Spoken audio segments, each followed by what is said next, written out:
I feel like a blue man, definitely. Every day I, pinch myself or wake up and I have to keep telling myself that this is my job and I'm in training for this. Just the layers that we have to put on it to become a blue man. It's not that you just get blue and you learn the music and you learn whatever, but it's a long process to become a blue man. It's, most people could look at the show and there's so much going on. Maybe the audience will get it or maybe they don't get it. But we as performers have to get it and have to know what's going on psychologically.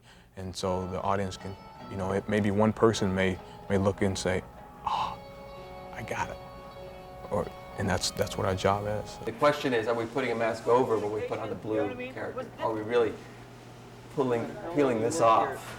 All of our work starts with this idea that from the day we are aware that there's a culture larger than ourselves, we begin that process of acculturation, which is really the process of building a mask for ourselves, which is really the end of authenticity, really. It's the beginning of manipulating one's self, being one's own God. When I encounter something, I might think of it as like on a molecular level, or at least this is what I want to see anyway when I direct it.